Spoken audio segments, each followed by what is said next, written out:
Except GSMC Sports Network is absolutely free. Hello everyone and welcome back into the GSMC Dead Ball Sports Podcast, brought to you as always by the GSMC Sports Network. And now to continue with this very volatile, versatile show in terms of talking all things sports, we transition to the MLB, talking about perhaps the final domino to fall in this free agency cycle, Alex Bregman. Still hasn't re-signed with the Astros. Still not necessarily teams making headway in terms of trying to sign him away from Houston. So we really don't know where he's going to end up, if he ends up anywhere. But I do think that because of his profile as an older star, as someone who has shown signs of decline, it's going to make it very difficult to assess him over the coming weeks, potentially months ahead, in terms of how this whole saga is going to play out. But I do think that there are several teams who would love to have his services, really catapult them into contention status, perhaps, should he rebound after a disappointing season last year. I do feel like most likely him signing with the Astros is going to be what's going to happen, but it's still kind of something we have to discuss here, right? So without further ado, let's jump right into where he could potentially end up if he does not remain in Astro. Let's start off by discussing why the Astros could retain him for another year. Because I do feel like if you look at the profile of the AL West, it's still one of the easier divisions to win in all of baseball. No one really separating themselves in the pack. I know that the Mariners and Rangers have made important additions to their squad over the past couple of months, but not necessarily enough for me to say that they'll immediately blow away this division next year. But here's why I think the Astros would benefit from keeping them. It's a simple answer. They need him. They are known for trading away big superstars. They've done it with Garrett Cole. They've done it with George Springer. They've done it with Correa. They've done it with Verlander. All of these top stars are being hemorrhaged away. And then, to top it all off, they traded one of the most promising players from this run, Kyle Tucker, to Chicago of all teams. And when you look at the farm system, there's really no one there to hedge your bets on should Bregman leave. And to top it all off, they're acknowledging, the team itself is acknowledging that they can move around certain pieces so that Alex Bregman will be comfortable playing the role he knows best, which is third baseman. But I do feel that because of the moves they did make in the offseason, that it would be very difficult, even though Altuve is offering to move to the outfield for him to ultimately stay in the infield. But I do think that looking at the moves they made, looking at how Bregman will play next year in the middle of this lineup, will it necessarily be the quote-unquote high-profile re-signing that the Astros want, or should they rely on the players they actually brought in? I feel that Isaac Paredes and Christian Walker, they're not necessarily going to be your power guys, much like Bregman was throughout his career, but they are solid hitters. And right now, you could say they have more upside defensively as well. I do feel that, as well as Cam Smith being acquired in the Tucker trade, he could also move to the third base position, although he is a very versatile prospect in that matter. And I do feel that if Altuve is comfortable playing the outfield while Bregman stays at third, I don't necessarily see it happening. There's too much of a logjam in the infield for there to be room for Bregman. So even though the Astros need him more than Bregman needs them, I do think that right now there's not necessarily a spot for him in my mind in this Astros infield because of what they did in the offseason. So if he does stay, it's going to come down to who's willing to move around. Will we potentially see Jordan Alvarez play a little bit more in the outfield? Will we see a guy like Paredes willing to give up his third base spot and shift around the infield a little bit? Will we see Bregman play as often as he has done throughout this Astros run of 4? I don't necessarily know the answers to that. So it's really going to be an interesting situation to see if Bregman chooses to resign, how he plays. And so that's why I'm not necessarily convinced that the Astros have the best pitch for him, because of the fact that they seem to be willing to move on from that period in their history.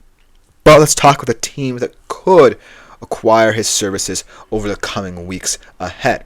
Starting off with an interesting one in Toronto, who only failed to sign a lot of high profile guys. They have done a lot of business.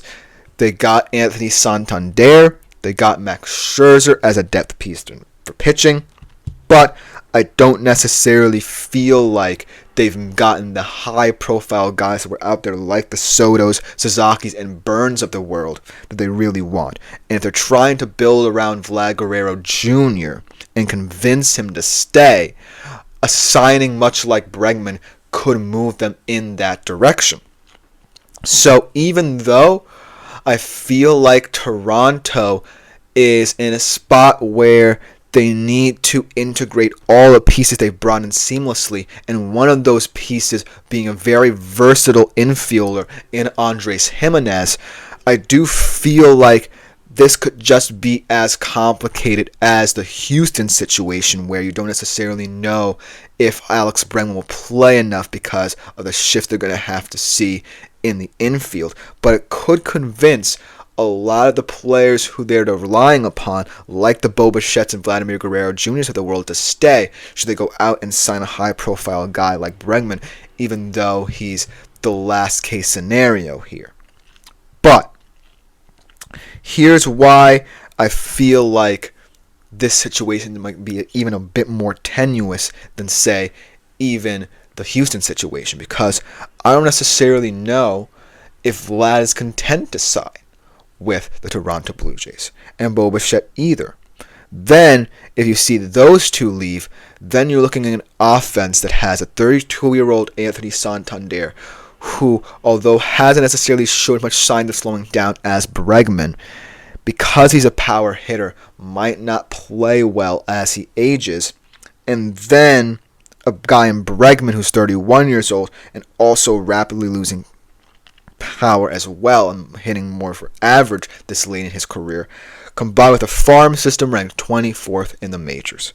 So if you're Toronto, do you take that risk trying to bring in Bregman, trying to convince both Bichette and Guerrero Jr. to stay? Or are you too worried that if you do bring in Bregman, that Vlad and Bichette still will be discontent and decide to move elsewhere? So you have to kind of play the long game here and wait it out if Bregman remains indecisive over the next couple of weeks, and see how the market reacts to him being the last player available. Because if I'm Toronto, I'm not hedging all my bets on Bregman as someone to maintain the core of my team, because that's way too risky. But a reason to sign him is he would still be a high-profile signing for this baseball team, with all things concerned. So potentially Toronto could emerge as a nice option to potentially acquire his services. Let's talk about a very underrated option again in terms of a team that has already reached a point where they're ahead in terms of their rebuild, and they could make a move for a guy like Bregman because of their cap space. And so I do feel that this team, if they sign him, would make a lot of sense to a lot of people, but I don't necessarily know if Bregman will fit the philosophy. And that is the Detroit Tigers. And the reason why I think the Detroit Tigers is the most intriguing team, both in terms of a positive and negative impact that Bregman could have on them, is because the Tigers are a young team. Make no ands, ifs, or buts about it. They are building through their farm system. They are building through their youth. And they could benefit from having a guy like Bregman to lead them and the fact that they don't necessarily win by scoring and producing a lot of runs. They ranked 20th in the majors last year. And Bregman, because of how his game is aging, could be more of an on-base guy. They only rank 28th in payroll as well, so it's not like he would be, say, a big hit for their cap, a big signing that would impact the future of this club. But I do think that in terms of caveats here, look at the depth they have and look at the guys they brought in and look at the deals they signed. All of Gleyber Torres, Tommy Conley, and Alex Cobb only signed to 1-year deals. That just goes to show that this team really is investing in the core they already have and not willing to give major contracts to these kinds of guys. And also, I don't necessarily know if Alex Bregman, who's now becoming more of a pull hitter, how he's going to play in a place like Comerica Park. Because this Detroit Tigers team is very much tailored to playing for their park. They play small ball.